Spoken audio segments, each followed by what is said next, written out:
The door closes. The words hang in the air. We have to let you go. For most, this is a moment of shock. A wave of heat rises. The heart pounds against the ribs. Fear, anger, confusion begin to swirl into a vortex of panic. What will I do? How will I pay my bills? What did I do wrong? These questions scream for answers, fueling a sense of total catastrophe. But for the Stoic, this moment is different. It is not without feeling. There is still a sting.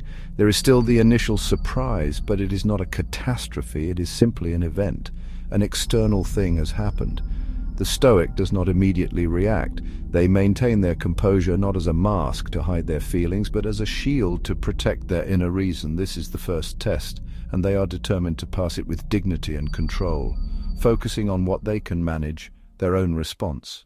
After leaving the office, the Stoic does not rush into action. They do not immediately start firing off resumes or calling friends in a panic. The first and most crucial step is to pause, to create space between the event and their reaction. This is a moment for deliberate stillness. They might go for a long walk in a park, they might sit quietly in their car, they might go home and simply sit in a chair, doing nothing at all. The goal is to let the initial emotional storm pass over them without getting swept away. The adrenaline is pumping, the mind is racing, the pause is an anchor. During this pause, the focus is on the physical. The Stoic takes a deep breath, then another and another. They feel the air fill their lungs and then slowly release it. This simple act has a powerful effect. It calms the nervous system. It slows the frantic heartbeat into the solid reality of the present moment. Once the initial emotional storm has calmed, the Stoic begins the essential work of sorting.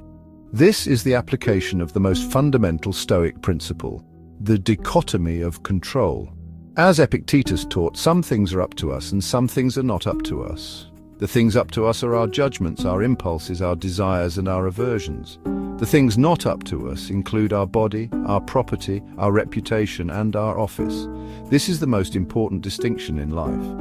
The Stoic takes out a piece of paper or opens a journal. They draw a line down the middle. On one side they write, "Things I cannot control. I was fired. My boss's opinion of me, the company's financial situation, the economy." On the other side they write, "Things I can control. This is where the power lies.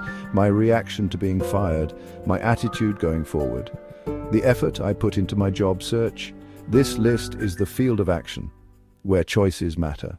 With a clear understanding of what can and cannot be controlled, the Stoic moves to a higher, more profound level of acceptance. This is the principle of amor fati, a love of fate, coined by the philosopher Friedrich Nietzsche, but deeply rooted in Stoic thought from Marcus Aurelius and Epictetus. It is the practice of not just accepting what happens, but loving it. It is the belief that everything that happens, including the seemingly negative events like getting fired, is a necessary and even beneficial part of our journey. It is exactly what we needed, even if we did not know it. The Stoic does not simply say, "I accept that I was fired." They go a step further. They say, "I will love that I was fired." They look for the good in the situation. Perhaps the job was stifling their creativity. Perhaps the long commute was stealing time from their family. Perhaps the stress was damaging their health. Getting fired then is not a punishment. It is a liberation. It is the universe forcibly removing an obstacle from their path and opening up a new, better direction. This perspective shift is a conscious choice, an act of intellectual and spiritual alchemy. To cultivate this love of fate, the Stoic actively reframes the event. They might journal about the hidden opportunities this event creates. By embracing amor fati, the Stoic aligns themselves with this reality. It is the necessary ingredient for the next chapter of their life, and for that they are grateful. How can a Stoic remain so calm in the face of job loss? Well, part of the answer lies in a practice they perform long before the bad news ever arrives. This practice is called premeditatio malorum, the premeditation of evils. It's the exercise of regularly and vividly imagining all the things that could go wrong in life. The Stoic does not live in blissful ignorance. Instead, they prepare for the worst. They periodically take time to think about losing their job, their health, their wealth, even their loved ones. This isn't meant to be morbid or to create anxiety.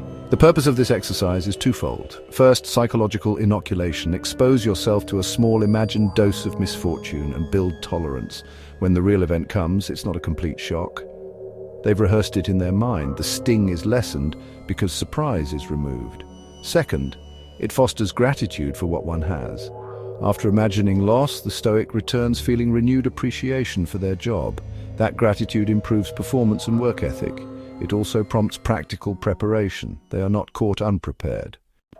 The Stoic knows that the external world is chaotic and unpredictable. Jobs can be lost, relationships can end, health can fail. The only thing that is truly theirs, the only place they can find permanent safety and peace, is within their own mind. This is what Marcus Aurelius called the inner citadel. It is a fortress of reason, virtue, tranquility, that no external event, no matter how catastrophic, can ever penetrate. Getting fired is like a storm raging outside the castle walls. It may be loud and violent, but inside, the ruler, the rational mind, remains safe and in command. Building and fortifying this inner citadel is a daily practice. It's not something you can construct in the middle of a crisis. It is built brick by brick, day by day, through small acts of self-control and reflection. One of the key materials for this fortress is a journal. The Stoic writes not just about what happened during the day, but about their reactions to what happened. They analyze their judgments. This self-examination strengthens their reason and helps them respond more wisely in the future. The citadel is who they are. In the midst of a crisis like losing a job, it is easy to feel that this single event is the most important thing in the world. The problem can loom so large that it blocks out everything else, consuming all of our thoughts and energy. The Stoics had a powerful antidote to this kind of tunnel vision. Memento mori, remember you will die. This might sound a bit grim, but for the Stoics it was a profound source of clarity, purpose, and liberation. It was not about fearing death, but about using the awareness of death to live a better life. Thinking about the finality of life puts our current problems into perspective. Will this matter in a year, in 5 years, on my deathbed? Will I be agonizing over the fact that I was fired from this particular job in 2025? The answer is almost certainly no. This realization shrinks the problem down to its proper size. It is a temporary setback, a chapter in a much larger book, not the end of the story. Memento mori is also a powerful call to action. If our time is limited, we must use it well. It is time to get busy living.